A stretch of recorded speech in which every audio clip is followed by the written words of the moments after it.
তো এখানে যে ইন্টিগ্রেশনটা আছে সেটা হলো X E to the power X DX by X plus 1 whole square. তো এটাকে আমরা এইভাবেই লিখতে পারি, ই টু দি পাওয়ার এক্সকে রাখলাম এবং এক্সকে আমরা একটু ভেঙে লিখবো। এক্সকে আমরা এইভাবে লিখতে পারি এক্স প্লাস 1 মাইনাস 1 ডিএক্স। এভাবে লিখলে এক্সের কোনো মানের পরিবর্তন আসতেছে না এবং এখানে আমরা লিখতে পারি এক্স প্লাস 1 এটার হোল স্কয়ার। এখন ই টু দি পাওয়ার এক্সকে রাখবো এবং এটাকে আমরা একটু ভেঙে লেখার চেষ্টা করবো।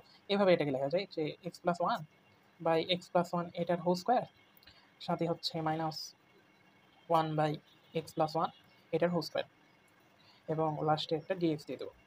এখন আমরা এখানে কাটাকাটি করে দেবো। তাহলে এখানে থাকে হচ্ছে ই টু দি পাওয়ার এক্স, এখানে যদি কাটাকাটি করি তাহলে এখানে থাকে 1 বাই এক্স প্লাস 1 এবং এখানে থাকে হচ্ছে মাইনাস 1 বাই এক্স প্লাস 1 এটার হোল স্কয়ার। তো এরকম একটা ফর্মেট থাকে। তো এখন আমরা একটা জিনিস দেখবো, সেটা হলো আমরা একটা সূত্র জানতাম যে E to the power X integration of E to the power X F of X plus first derivative of F of X, এইটার যে ইন্টিগ্রেশন সেই সূত্রটা হলো E to the power X F of X plus C. তো এখানে কিন্তু same একটা formation দাঁড় হয়েছে।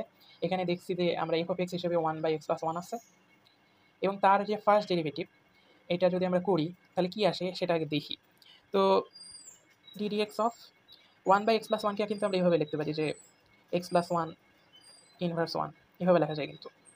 এবার যে x two the power N K differentiation করলে আমরা তার ফর্মুলা সকলেই জানি, এখানে মাইনাস 1 আসবে একটা আর এখানে পাওয়ার একটা কমে যাবে, তাহলে পাওয়ার এখানে মাইনাস 1 থেকে মাইনাস 2 হয়ে যাবে এবং এটাকে কিন্তু আমরা ইজিলি লিখতে পারি minus 1 by X plus 1 whole square.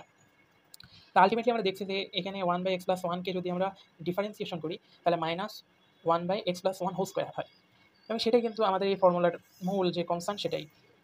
তাহলে এই শর্তটা যেহেতু এখানে কন্ডিশনটা ফুলফিল হচ্ছে তাহলে এই ক্ষেত্রে আমরা সরাসরি অ্যান্সার লিখতে পারি E to the power X by X plus 1 plus C. তাহলে এটাই হলো এই ইন্টিগ্রেশনটার অ্যান্সার।